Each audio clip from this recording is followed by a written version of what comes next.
Okay, then start. Previously, we were discussing about the network components, and we continue that. Though it's not in the syllabus as such, but I feel it's good. Anyway, he has put it on the slide. Even reading helps out to know the additional information, with which, at some point of time, it will be useful as such, from some practical aspect as such. So Ethernet switch was one of the network component again, most often used instead of hubs. So hubs are most often the repeaters. Ethernet switch, somewhere adds more features to that. So significant performance benefits.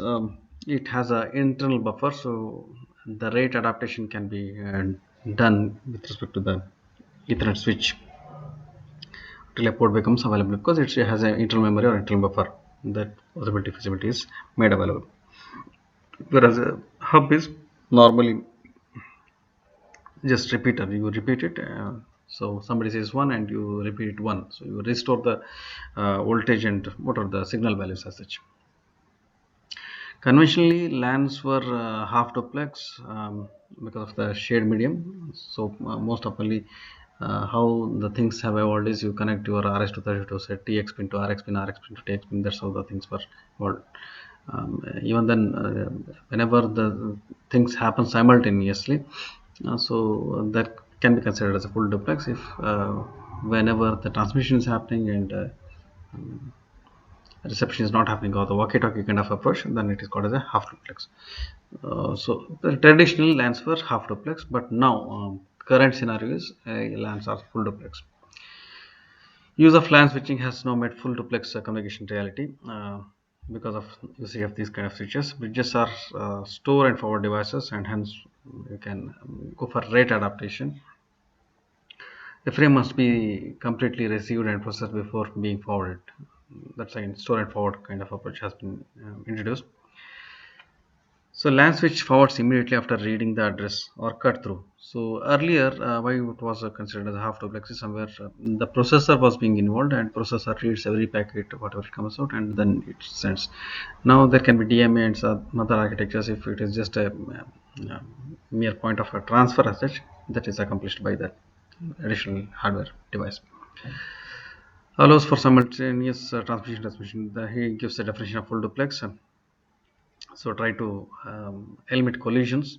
To support full duplex connection, at least two pairs of wires are necessary, one for the receiver operation and one for the transmission operation. That's where we stated TX and RX pins are separate. Otherwise, only one pin, and another pin normally serves as a clock if at all there is a synchronous communication or some kind of handshaking. You require additional pins. In that scenario, the same pin or the same channel either can be used as a transmission or reception, so interchangeably. Um, that limits. That means now you have a half duplex system with respect to that kind of stuff. CAT has two pairs of wires anyway, and full duplex is possible or feasible.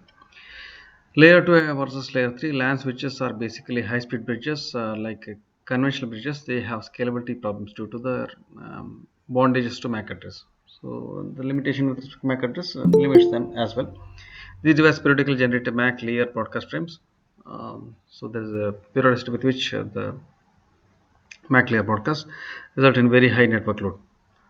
How does I support this statement? I don't know, but I will just leave it at that juncture. I have no connection or the somewhere I'm unable to do the justice for this particular point. Results in a very high network load. So full duplex, if you are stating that and it creates a network load, that is acceptable. But MAC layer broadcast of frames. Yes. Now I got the point.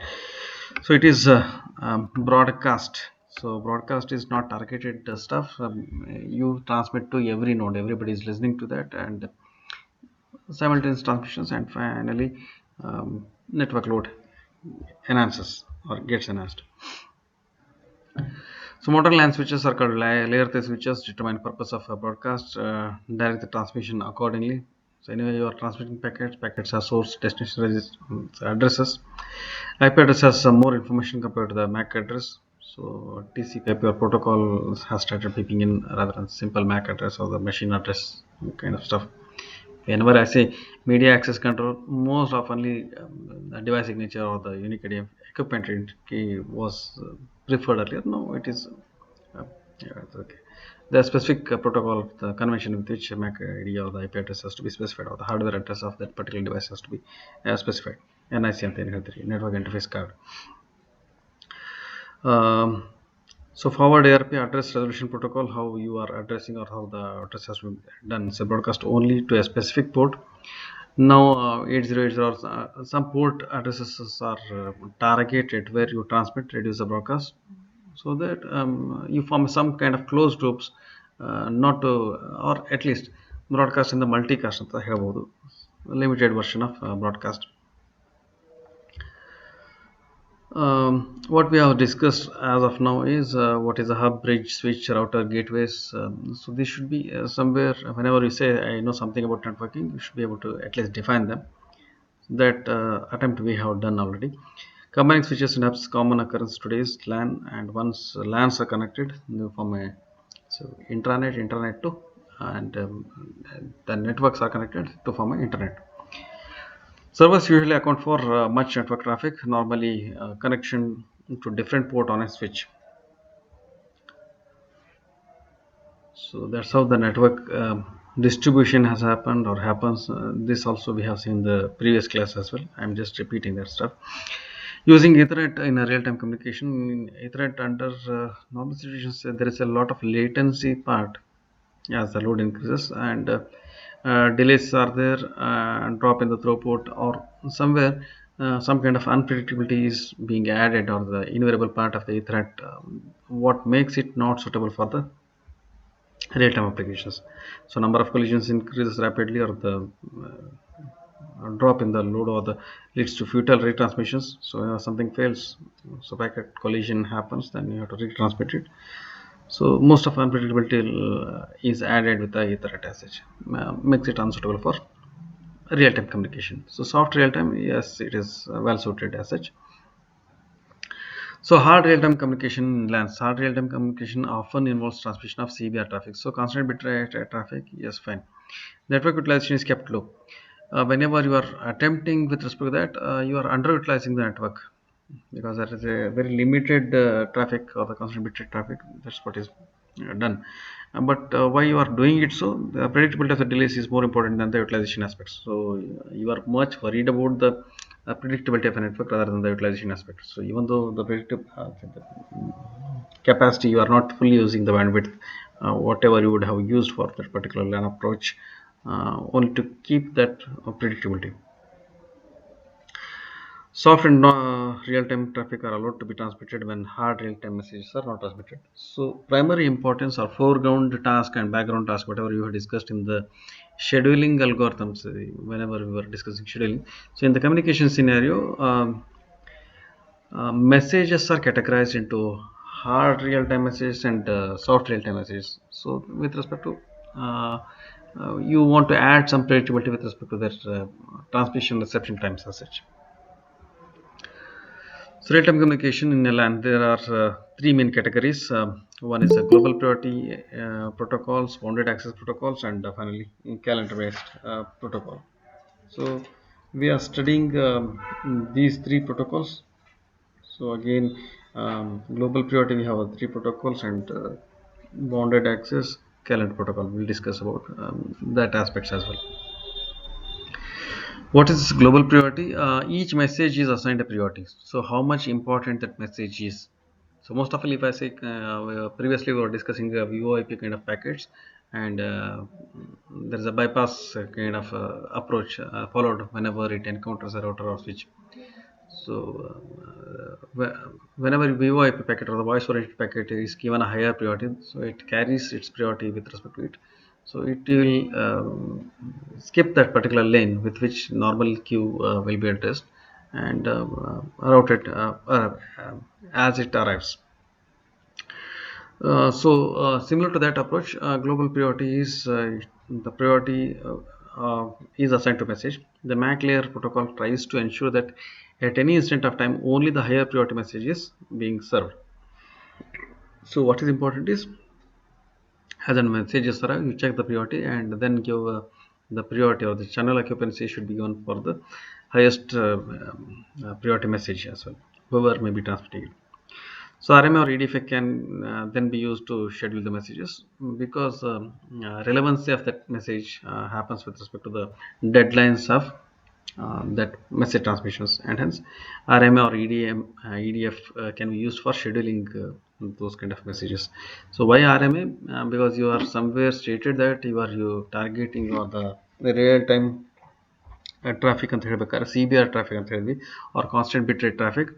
So constant bitrate is normally happens with respect to some periodicity, and if it is static kind of approaches, then you can definitely go for a RMA approach, RMA schedulability. If you want some dynamic approach with respect to the deadlines of the priority of the packets, how long they are waiting in a queue, and they have to be served, so that the deadlines are not missed out. So then definitely you can address the issue with respect to EDF algorithm. As you handled the task, now you are handling the messages. However, several issues make implementing RMA and EDF based scheduling inefficient. What are those? We'll look into that aspect as well. A global priority protocol cannot determine the message that has a highest priority instantaneously. So as and when message arrives, and somebody is transmitting, whether I should continue my transmission or I should stop can be decided as and when message arrives. Otherwise, who is speaking what and how much relevance or importance that particular message is having cannot be known priorly. So whereas RMA or EDF in some manner wants to know the information much prior to the computation as such, or actual scheduling or actual transmission. That is quite difficult. Messages originated different nodes. Centralized knowledge of messages. So you are saying global priority. You are whatever the priority number you are assigning is globally accepted. Central knowledge of messages that are currently being eligible or generated to be transmitted is not available, and hence that is one of the converse associated with the global priority scheduling. Task versus packet scheduling. After transmission of a packet starts, it cannot be stopped immediately. Whenever you had scheduling algorithms, when we stated some scheduling algorithm called as a preemptible scheduling or preemptive scheduling. So what was happening is a lower priority task has occupied a CPU and it was running fine, and suddenly a higher priority task arrives, and almost instantaneously there is some task switching or context switching that happens, and almost task switches instantaneously, or it is stopped in the midway. So that cannot happen with respect to communications. Unlike tasks, packets transmission cannot be stopped abruptly. So you cannot preempt them meaningfully, or else normally a term called is serially reusable resource. So CPU is normally regarded as serially reusable device, so that you can immediately stop it and give it to the next person who was demanding it. That is not possible with respect to the transmission of packets or communication. In communication, it is not possible. So three protocols: calendar based, bounded access protocol, content protocol, and virtual time protocol. These are the three class of protocols associated with global priority protocol. So we'll look into one after the other. Calendar is maintained indicates the time period during which a node is allowed to transmit. So everybody maintains a calendar. A copy of the calendar is maintained at every node. So we have our own timetables, and any change whenever it is broadcasted, so everybody updates that calendar and follows that. That is what is meant by calendar based. So you have a diary kind of approach. You have a schedule. If there is a deviation in the schedule, that is again broadcasted by any of the nodes. So any updation in the channel should be updated to your diary, and accordingly you go for a scheduling. It contains information about the access time reserved for guaranteed message from all the nodes. So there's a predefined schedule or something static is available. When a message with no reservation slot arrives, so that is most oftenly aperiodic or sporadic messages, so they start arriving, which were violation from your CBR traffic. CBR is constant bit rate traffic. ಅದು ಬಿಟ್ ಬೇರೆ ಏನಾದ್ರು ಬಂದರೆ the node determines a free slot by consulting a local calendar. So then you are making a particular way for that new guest or host, new guest, not host as such. It then broadcasts a control message. So what is a control message? So somebody has entered our group, and he should be fitted into particular time slot. Now, because every node is maintaining their calendars, so there is one more control message. Again, the slot for control message is not defined in this particular protocol, in either in textbook nor in the slides. But what he states is, so everybody updates their calendar and they respects their schedule. Say that a new packet or the he is reserved certain kind of channel occupancy. A dynamic reservation technique, calendar-based protocol, efficient for periodic messages because they are foreground messages or CBR traffic was normally targeted. It is very difficult to handle aperiodic and sporadic tasks. So whenever a new entry is there and he is not a regular in nature, so that's again low occupancy or the bandwidth underutilization was the things whatever we discussed previously. So that are popping up now. So it is very difficult to handle aperiodic and sporadic because they are not regular. So whenever they occur, if there is a chance or time slot, then you can allocate them. Otherwise, most often you may have to deny them. And whenever you are designing system, you have to look into that particular aspect. So how do you handle them? Because aperiodic, whenever I say that emergency services are normally aperiodic, so a fire extinguisher or anything you imagine as an emergency, it is not a daily routine as such. For which you may make that particular task or particular message transmission in this communication scenario go into the background task or the background communication as such. Strictly speaking, that's a time critical or critical issue that has to be resolved immediately. So that there are some additional parameters or design constraints that has to be considered whenever you make decisions. So bounded access protocol, again, we previously discussed about um, uh, ring architecture and token approach. So bounded access protocol is whenever if you can restrict the usage of a channel by a particular user or particular node to restrict that timings, then you can say bounded access protocol. So what it states is the access time of every node to channel is bounded. So it is limited. You cannot exceed. So some margin is given, but again, you are defining the limits. You cannot exceed some stuff. Individual nodes are local scheduling algorithms. So again, you may have to go with the RMA or EDF kind of approach.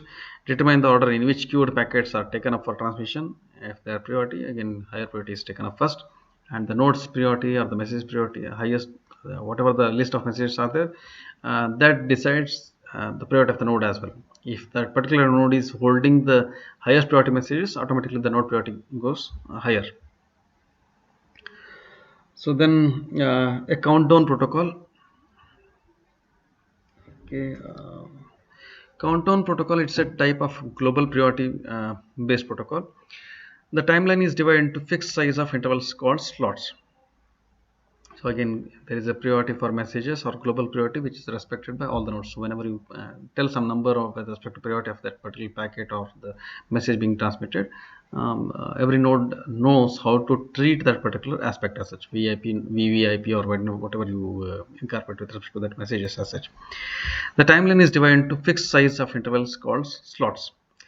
So at start of each slot, priority arbitration is carried out to determine the highest priority of the messages. So whenever you are saying that it's a global priority that has to be assigned, and you require some election periods. So when you say that who is really important or which message is really important, now you assign the priority of the who has to go next. There is an arbitration process that has to happen. Uh, Fixed slot for that node having a higher priority message is allowed to transmit. Right? Okay. So this is your transmission interval. Whenever a particular node has won the race and he is allowed to transmit, he transmits the messages. After transmission, there's a particular slot where elections happen. Say maybe if I consider whatever the analogy I'm giving, 5 years, yes, you run your show. After that, maybe 1 month election where the you decide upon who has to go next. Then again, so that's a similar kind of scenario will happen to the stuff. Now, how much should be the time slice or the for arbitration as such? So that that is limited by transmission delay. So you have to collect the information from every node, and hence you have to allocate sufficient amount of delay so that that reaches the arbitration point of the bus arbiter, whoever is doing that job. Choosing appropriate slot size critical for efficient working of protocol. Each slot delay is at least equal to the end-to-end propagation delay. It has to reach at the other end. So my vote is not considered as such. So some contention is not resolved appropriately, and hence worst case propagation delay with every node is considered, and that's where you are collecting information from everybody.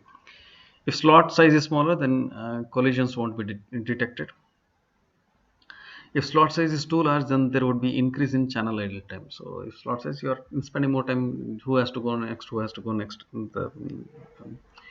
and then indecisive or more of the idle time. If it's smaller, then there will be more collisions, because everybody sees I am important, and hence collision starts occurring. Okay, priority arbitration that comes out with respect to virtual protocol. Yes. Okay. Fine. Previously, we were discussing something with respect to wired OR approach, and now wired AND approach kind of approach. So, what has to happen is whenever one is detected, among these, say, there are three nodes which are contending for a channel. So, this is the arbitration period, and among three, one has to go into the transmission, or it has to continue with the transmissions. So previously we voted for 0, or it was a word and kind of approach. So 0 was dominating. Now it is 1 dominating. As you can see, N1, N2, N3, these are the three nodes. Whenever they are contending, they start sending their packets or messages for the contention. So I want to occupy the channel. So something has to be sent. So we will assume that they are sending their identities. So 10, 1010 is 10, 16, so 20, whatever you can think of. Fine. So you are sending the node numbers, and what happens whenever you are sending that? So 10 comes out of the arbitration process, because N2 and N3 both are having ones in the MSB time slot, or the MSB is transmitted first and then later part of the LSBs, and hence in the first time slot of the MSB time slot, N1 goes out of the race. In the second time slot, both are transmitting zeros, so both are still in the race. In the third time slot, N3 has transmitted 1 and N2 has transmitted 0. So we said wired OR approach, and 1 has got a highest priority of domination with respect to the channel, and N3 continues to transmit and N2 goes out of the race. So ultimately, who is occupying, or who has given the priority or the permission to occupy channel is N3. So once he has transmitted his node address, he continues to transmit. So irrespective of whether remaining packets during which they are transmitting the their or the competing. So I'm filing their nominations. Everybody says that I want to transmit, and there is arbitration within which automatically within that small span of time. So this delta should be as minimal as, so that whatever is transmitted from N1 has to reach that arbiter. Fine. So this is priority arbitration, whatever countdown or virtual protocol time protocol states. Now, what is difference between countdown protocol and virtual time protocol? The state of the channel is used to identify when sent packets. So a node is assigned a priority based on its highest priority messages. So particular node is having a highest priority, inversely proportional to the priority of its highest priority message. In health theory, priority of its inversely proportional to the priority of its highest priority messages.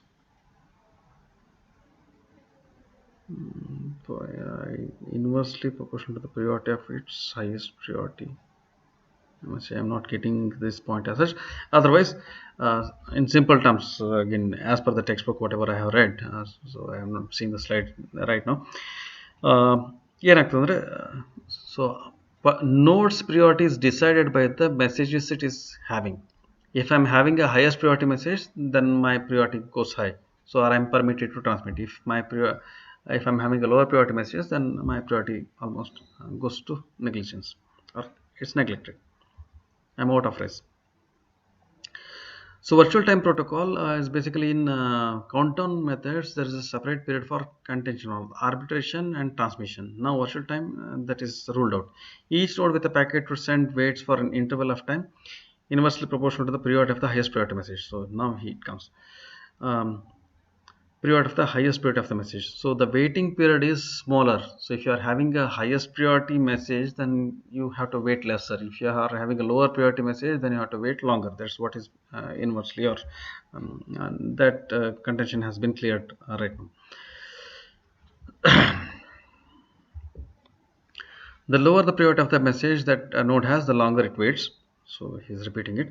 So after waiting, it senses the channel. If the channel is busy, it again waits, because if the channel is busy, it just means that somebody who has higher priority than me is transmitting. Otherwise, it transmits. If I have the stuff, then you can go ahead with respect to the transmission as such. Okay, over. Then only two protocols are left out. Fine. We'll just finish off IEEE 802.5 for today's class, and we'll take up the point 4 in next class. Okay, then IEEE 802.5 protocol. It's a priority based token protocol. The header of the token contains two fields. One is the reservation field and mode fields. Fine. So mode is whether you are in a reservation mode or you are in a free mode. So the token alternates between two modes, and the payload is attached with respect to the stuff. So how it happens is,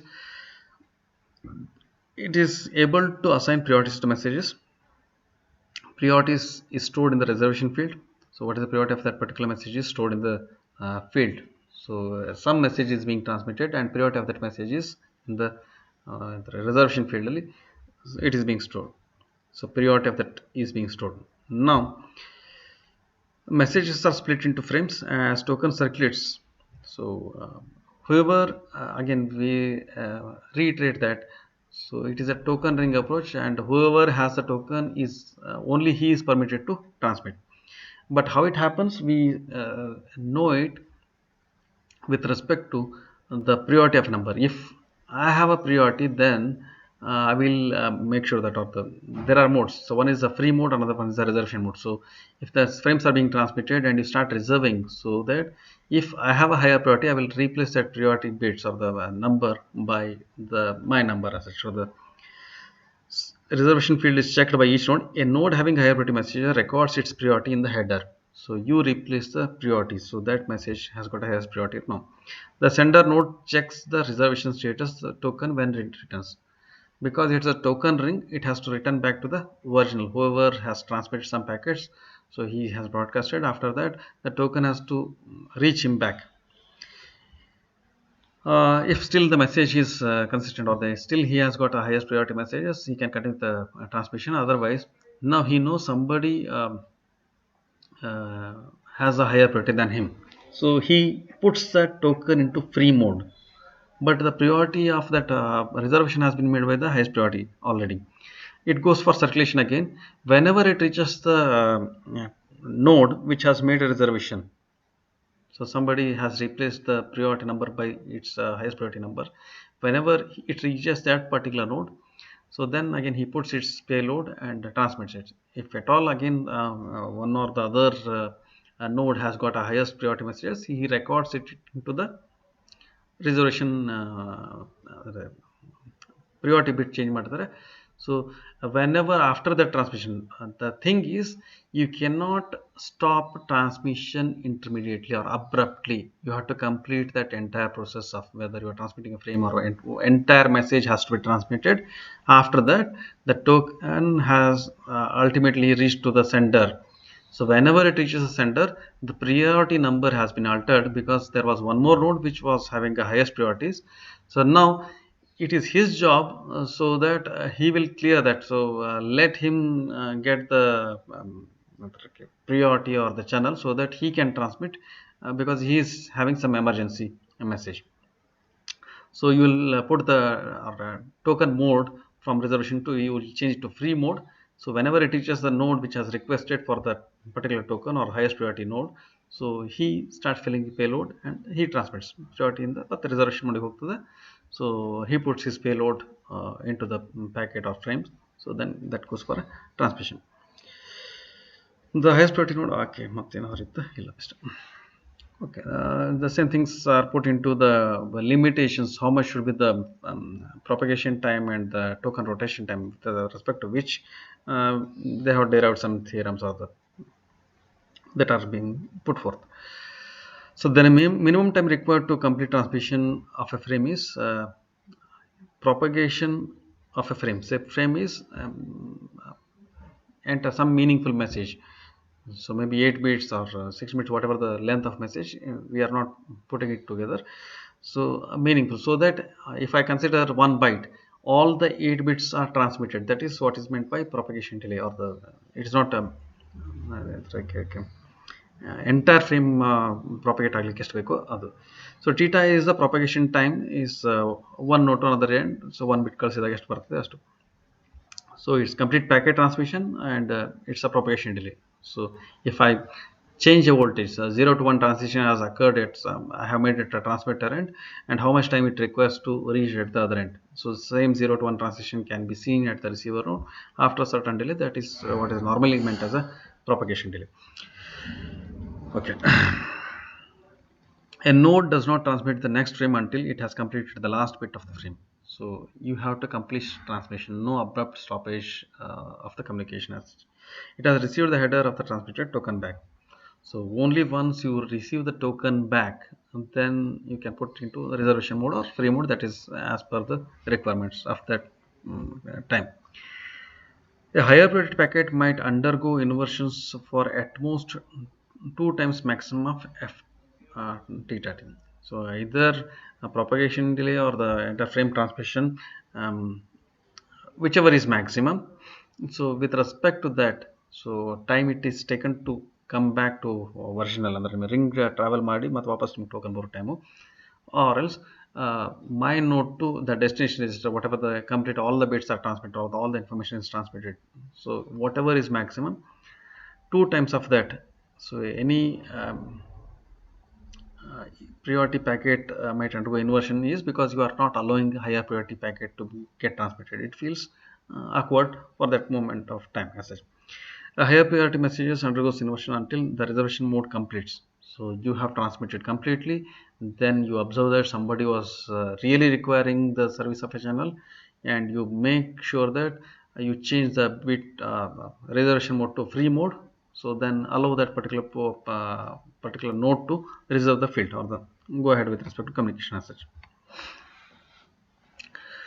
So it is global priority based window based protocol. So you are somewhere restricting the transmission timeline is defined to frames. The current transmission window is defined by tuple or low or high. The node can transmit if it is 1 minute just for windowing.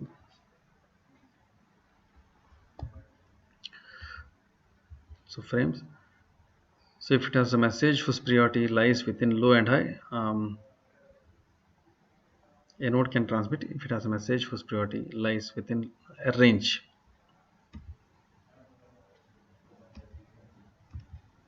That can go ahead transmission. There is a possibility of more than one node transmitting at the same time. It will lead to collision. So solution is, on collision, every node increments its value of low. So how do you mitigate the aspect of collision? So that you change the lower value of thing. On free frame, every node decrements the value of low. ಎರಡು ಕಡೆ ಲೋನೇ ಬಂತು, ಇನ್ನೊಂದು ಕಡೆ high ಆಗಬೇಕಾಗಿತ್ತು. Okay,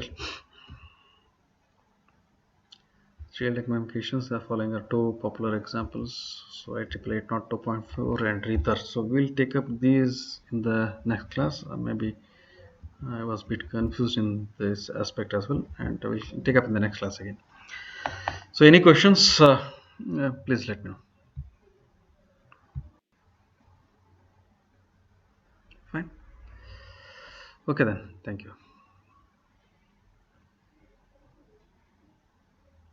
Meet in next class.